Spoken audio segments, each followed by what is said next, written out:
Hello everyone, কেমন আছেন সবাই? অনেক দিন পর এসেছি আপনাদের মাঝে আর একটি নতুন ভিডিও নিয়ে।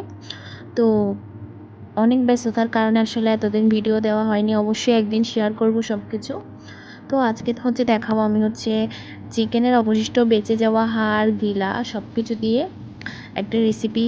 এটাকে অনেকে লটপটিও বলে, আলু দিয়েছি সাথে। তো অবশিষ্ট চিকেনের হাড়, গিলা, কলিজা সব কিছু দিয়ে একটা রেসিপি করেছি ফেলে না দিয়ে। তো সেটাই আজকে শেয়ার করব। তো এখানে এই যে পা রয়েছে মুরগির, তারপর গিলা, গলা, মাথা সব কিছু নিয়ে নিয়েছি। তো অনেকে পছন্দ করে না। তো আমার আজকে যেভাবে রান্না করবো ওইভাবে রান্না করে দিলে সবাই খেতে অনেক বেশি পছন্দ করবে। তো মুরগির পা অনেকে ফেলে দেয় বা পছন্দ করে না, বা মুরগির মাথা কিন্তু অনেকেই ফেলে দেয়। তো এখানে কলিজা ছিল অল্প করে, তো বেশি ছিল মুরগির পা আর মাথা। তো এগুলো আমি এখন ভালোভাবে ধুয়ে নেব। তো এদিকে এক পাশে আলুটা একটু লবণ আর হলুদ মাখিয়ে নিচ্ছিলাম। তো এখানে প্রথমেই লবণ দিয়ে দিয়েছি, আর এখন হলুদের গুঁড়ো দিয়ে দিচ্ছি। দিয়ে এখন এটা আমি খুব ভালো করে মেখে রাখবো কিছুক্ষণের জন্য। তো এটা এভাবে মেখে রাখলে কিছুক্ষণের জন্য, তাহলে কিন্তু ভালোই হয়। তো এখন এটা আমি খুব ভালোভাবেই সুন্দরভাবে হাত দিয়ে এভাবে মাখিয়ে নিচ্ছি। তো এখানে আলুর পরিমাণটা আমি আমার পরিমাণ অনুযায়ী দিয়ে দিয়েছি, যেহেতু আমাদের বাসায় সবাই আলু অনেক বেশি পছন্দ করে। তো দেখা যায় কি আলু ছাড়া কোনো তরকারি কেউ খেতে চায় না। তো এখানে অনেকটা পরিমাণ পেঁয়াজ কুচি নিয়ে নিয়েছি। এরপর এখানে সব ধরনের বাটা মশলা নিয়ে নিয়েছি। আজকে রান্নাটা করব বাটা মশলায়, তাহলে আর কোনো ধরনের গন্ধ করবে না। তো এখানে প্রথমে আমি কড়াইয়ে পরিমাণ মতো তেল দিয়ে দিয়েছি। তেলটা পরিমাণ মতো দিতে হবে, আর একটু বাড়িয়ে দিতে পারলে ভালো। তো এই রান্নাটাই তেলটা একটু বাড়িয়ে দিতে পারলেই ভালো হয়। তো প্রথমে আমি তেলটাকে সুন্দরভাবে একটু গরম করে নিয়েছিলাম। দেন এখন এখানে আমি মেখে রাখা আলুগুলো দিয়ে দিচ্ছি। দিয়ে এখন এটা খুব সুন্দর করে আমি ভেজে নেব, লাল লাল করে আলুটা। তো দেখো এখানে দেখতেই পাচ্ছ আমি এটা খুব সুন্দরভাবে ভেজে নিচ্ছি আলুটা। আর এই রান্নাটা আমি ফার্স্ট টাইমই রান্না করছি। তোমাদের ভাইয়া চিকেনের মানে মুরগির পা অনেক বেশি পছন্দ করে খেতে। তো ভাবলাম যে যেহেতু অনেকগুলোই রয়েছে, তার জন্য এটা আমি ছোটো ছোটো টুকরো করে কেটে নিয়েছি। তো আমাদের বাসায় তোমাদের ভাইয়াই ওই জিনিসটা অনেক বেশি পছন্দ করে। তো এখন এদিকে দেখো আলুটা একটু ভেজে নিয়েছি। একটু কড়া করে ভাজি করলে আলুটা বেশ ভালোই লাগে খেতে। তো আমার তো অনেক বেশি ভালো লাগে চিকেনে, মানে মাংসে আলু দিলে অনেক বেশি পছন্দ করি আমি। শুধু আমি না, আমাদের বাসার সবাই অনেক বেশি আলু লাভার বলা যায়।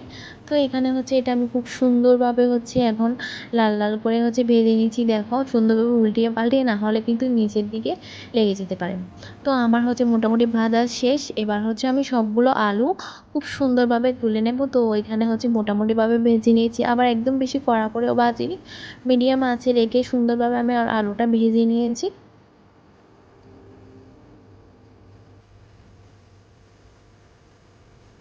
তো এবার আমি কড়াইয়ে পরিমাণ মতো তেজপাতা দিয়ে দিয়েছি, আর কিছু কেটে রাখা পেঁয়াজ কুচিটাও দিয়ে দিয়েছি। দিয়ে এখন আমি এটা খুব সুন্দর করে ভেজে নেব আস্তে আস্তে।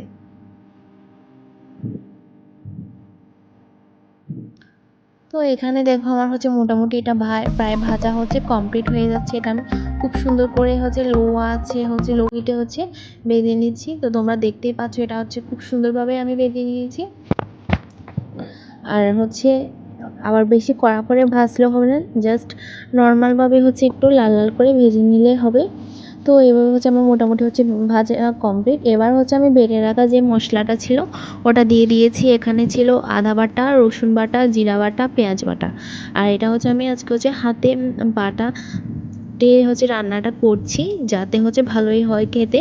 তো এখানে এটা আমি এবার খুব সুন্দর করে ভেজে নিচ্ছি। তো এটা একটু ভাজা ভাজা করে নিলে ভালোই লাগে খেতে। তো এখন আমি এটা সুন্দর করে একদম লো আঁচে আস্তে আস্তে করে এটা আমি ভেজে নেব কিছুক্ষণ। তো দেখো এটা বারে বারে চামচ দিয়ে নেড়ে নেড়ে ভেজে নিতে হবে, না হলে কিন্তু নিচের দিকে লেগে যাওয়ার সম্ভাবনা থাকে। তো এটা আমি সুন্দরভাবে ভেজে নিচ্ছি আস্তে আস্তে। তো এটা আমার মোটামুটি ভাজা কমপ্লিট। তো এবার আমি এখানে পরিমাণ মতো মরিচের গুঁড়ো দিয়ে দিয়েছি। তো এখানে আজকে আমি অনেকটা পরিমাণ মরিচের গুঁড়ো দেবো। তো দেখো একদম লাল হয়ে গিয়েছে, আজকে অনেক বেশি মরিচের গুঁড়ো দেবো। তারপর এখানে লবণ দেবো পরিমাণ মতো। এরপর এখানে আমি হচ্ছে দেব পরিমাণ মতো হলুদের গুঁড়ো। খুব সুন্দরভাবে কিন্তু হলুদের গুঁড়োটা দিয়ে দিয়েছি। এবার সব মশলা আমি একসাথে ভালোভাবে হচ্ছে কষিয়ে নেব। খুব সুন্দর করে হচ্ছে মশলাটা একদম ভাজা ভাজাই করে নেব, যাতে হচ্ছে সুন্দর একটা ঘ্রাণ বের হয়। তো মশলা হচ্ছে যত কষানো হয় তত হচ্ছে তরকারির টেস্টও ভালো হয় অ্যান্ড ঘ্রাণটাও ভালো আসে। তো এটা হচ্ছে আমি খুব সুন্দর করে হচ্ছে ভেজে নিয়েছি। দেখো, দেখতে পাচ্ছ এটা আমি অনেক বেশি সুন্দর করে ভেজে নিয়েছি। তো এবার আমি এখানে হচ্ছে পরিমাণ মতো হালকা একটু পানি দিয়ে দেবো, যাতে নিচের দিকে না লেগে যায় তার জন্য। কারণ মরিচের গুঁড়োটা পুড়ে যেতে পারে, তাই মরিচের গুঁড়োটা পুড়ে যাওয়ার আগে হচ্ছে হালকা একটু ভেজে নিয়ে সাথে সাথে পানি দিয়ে দিতে হবে। পানি দিয়ে এবার আমি সুন্দর করে আস্তে আস্তে এটা ভালোভাবে কষিয়ে নেব।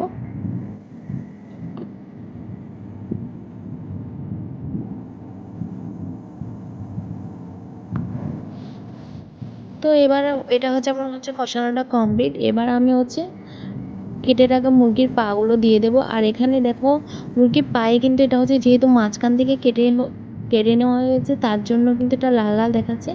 এটা কিন্তু আবার হচ্ছে কেউ আবার রক্ত ভেবে ভুল করিও না। তো এটা হচ্ছে আমি হচ্ছে মুরগিটাকে খুব সুন্দর অনেক সময় নিয়ে হচ্ছে মুরগিটাকে পরিষ্কার করা হয়েছে, কিন্তু এটা হচ্ছে লাল লাল মুরগির হাড়ের মধ্যেই থাকে। তো এখন হচ্ছে সেটা আমি এখন ভালোভাবে কষিয়ে নেব সুন্দর করে। তো এটা হচ্ছে খুব সুন্দর করে হচ্ছে কষিয়ে নিচ্ছি। তো দেখো, এটা হচ্ছে আমি সুন্দর করে চামচ দিয়ে ভালোভাবে নেড়ে নেড়ে দেবো, যাতে নিচের দিকে লেগে না যায়। তার জন্য এটা খুব সুন্দর আমি অনেকক্ষণ সময় নিয়ে কষাতে থাকবো। তো দেখো, এখানে বারে বার আমি চামচ দিয়ে শুধু নেড়ে নেড়ে দিচ্ছি।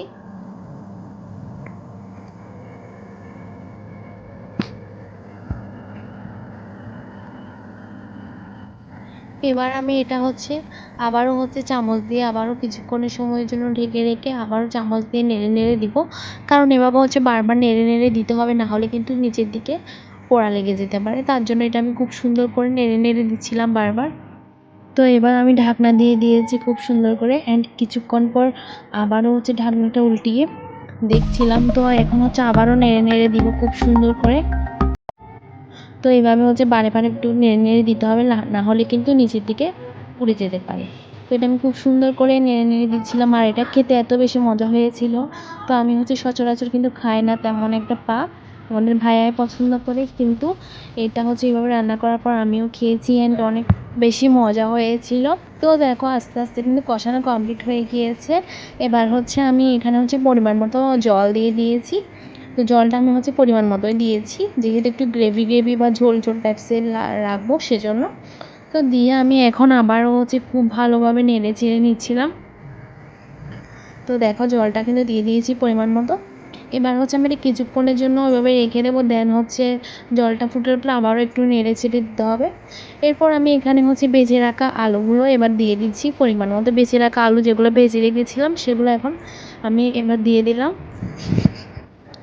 তো দেখো, এটা আমি এখন রেখে দেবো কিছুক্ষণের জন্য, যতক্ষণ না ভালোভাবে সেদ্ধটা না হয়। তো আমি কিন্তু কষানোতে কিন্তু প্রায় 100% থেকে 80%ই হচ্ছে সেদ্ধ হয়ে গিয়েছে। তো এভাবে হচ্ছে নেড়ে নেড়ে দিচ্ছিলাম বারে বারে।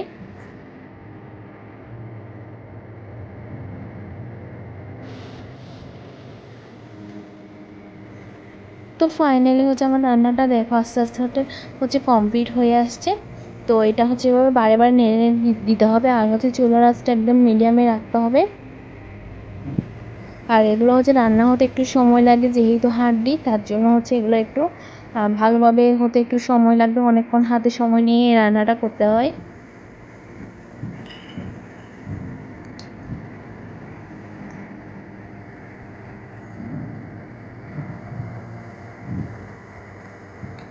তো আমি এর মাঝখানে আবারও কিন্তু ঢাকনা দিয়ে রেখেছিলাম কিছুক্ষণ। এরপর ঢাকনাটা তুলে এখন আবারও হচ্ছে এটা আমি খুব সুন্দর করে নেড়ে দিচ্ছি। আর দেখো, মোটামুটি কিন্তু হয়ে আসছে, তোমরা কিন্তু দেখেই বুঝতে পারছো।